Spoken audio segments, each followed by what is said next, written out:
What's up guys, Vic Vengeance here. Welcome back to the 30s channel. Today we got some pretty exciting news. Let me show you what I got. Look at this. Any guesses? Finally got some carbon fiber fenders. Sheesh. You can see the vents right there. Very nice. So basically today what I'm going to be doing, because these are by Fly One by the way. You see how they don't put any type of mesh or anything. It exposes the actual fender on the car. I don't like that. So what I'm gonna do first before we start putting these on is I bought this honeycomb style mesh, kind of OEM style a little bit.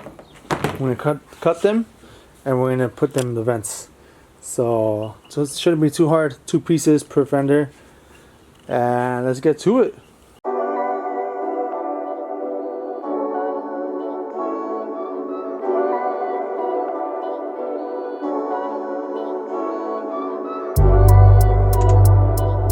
Here it is. Gee, damn. Fucking aggressive as fuck. Full carbon. Very nice. Very, very nice. Look at that. This looks sick as fuck in my car. So, like I said, you see these gaps? That exposes the fender in the car, and I do not like that. So, I'm going to put the mesh inside there. And it should look dope. So just gotta measure and cut, and I'll probably use silicone to stick it on there. So let me show you a before of what it looks like without the mesh. It's a huge gap. Hideous.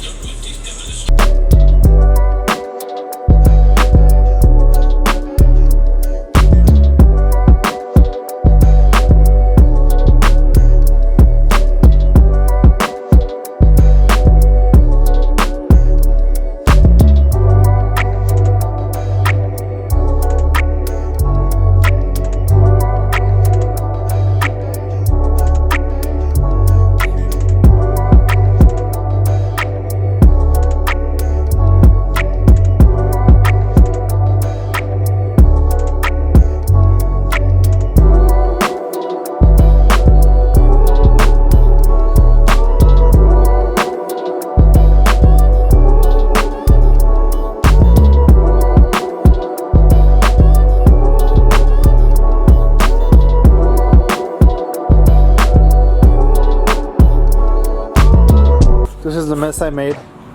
I put some spots of silicone, you can see, and I also put some spots of Permatex, the top and the bottom as well. So I just kind of want to see which one was going to hold better. So I put the painter's tape to kind of hold it in place and put some pressure on it.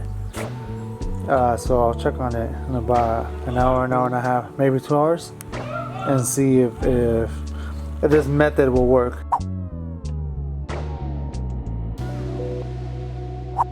So I had to cut up 3 different pieces like this, and let me show you guys what it looks like on the fender. Also, I use this Permatex gasket maker, and it holds on pretty good. Sucky thing is that it takes 1 hour for it to dry, but for it to fully cure it takes 24 hours. But let me show you guys what it looks like with the mesh on the vents, and in my opinion it looks way better. So let me show you guys. Here is the backside of the fender. It's not that pretty, but it doesn't matter because you won't be able to see the mess that I did from the backside. But like I said, that's 3 different pieces. That's piece number 1, that's piece number 2, and that's piece number 3. So all I did was put the Permatex right there on the bottom. See how it's not that pretty? I put it on the bottom and right there, and on the top behind this. So it's pretty sturdy. You know, it's not wobbling or flopping all over the place just by tapping on it. So it's pretty sturdy. Once you let it dry for 24 hours, it should be pretty much ready to go. Like I said, it's pretty sturdy. So the backside is ugly. Let me show you guys the other side. So this is how it looks from the outside. Not bad at all. Look at that. I went with this style mesh because it has that OEM looking as opposed to using the wire mesh. I'm not a big fan of the wire mesh. So I wanted to get this ABS plastic honeycomb mesh. And that's what it looks like. In my opinion, it looks pretty badass. So now, once I do the second fender, I'll be able to install them on my bucket. Alright guys, that is it for this vlog. Hope you guys enjoyed it. I'm gonna go ahead and get started on the passenger side fender. I'm not gonna film it because it's the same exact process. I mean, it's pretty easy. You just gotta cut up the pieces and stick it and mount them on the car. So, hope you guys enjoyed it. Make sure you like and subscribe if you haven't already, and stay tuned for the next one. So, we'll see you guys later.